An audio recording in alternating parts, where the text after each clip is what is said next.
What is going on, everyone? It's your girl, Ari Chambers. You know why I'm here. We're diving into everything that was WNBA and NCAA women in the past week. Let's take a look.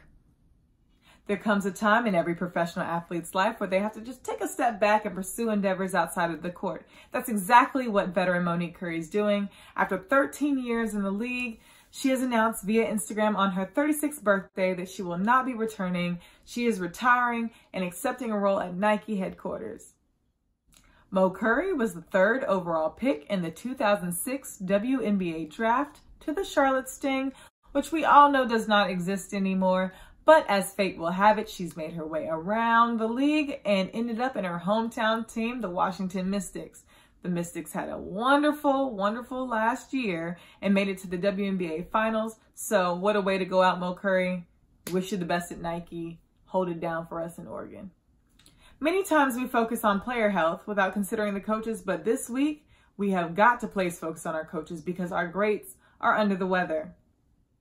Legendary Rutgers head coach Vivian has recently announced that she's taken some time off for health purposes with emphasis on exhaustion, and it has been rumored that she may or may not have early onset dementia, which we really hope that's not the case. But other coaches like Dawn Staley have reached out to her with an outpouring love and support, and we do the same.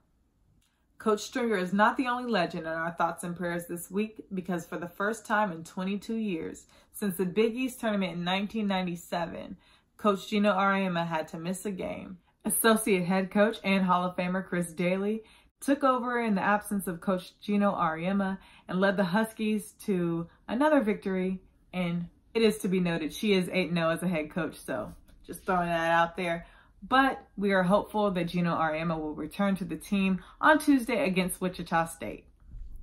Now, I've been saying for years how CD is a superwoman, but can we go down south to Georgia head coach Joni Taylor, who coached hours before her childbirth and then returned back to the court, to her team, to coach on the sidelines 2 days after giving birth? That is next level. And honestly, women can do anything. At this point, anything, okay?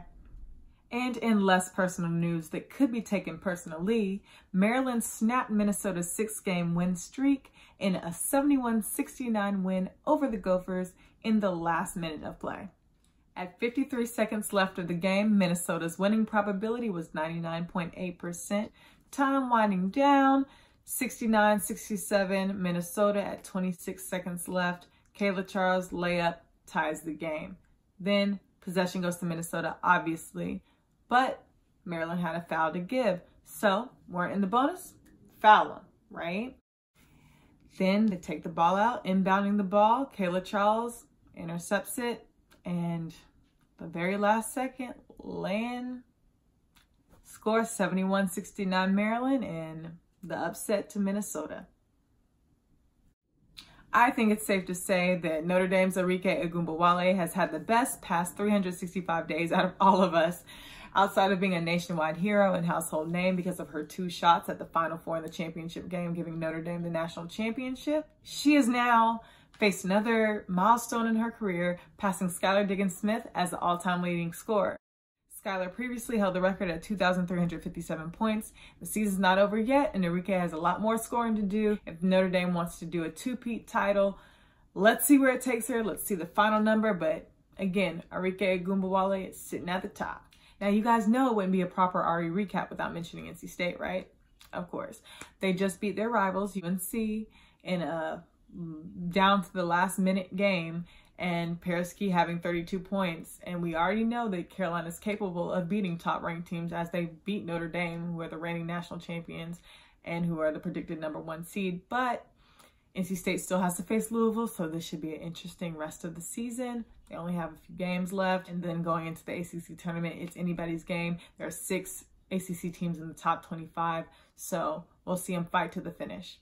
That's all I have for you guys this week, and I'll see you guys next week. Signing out, Ari Chambers.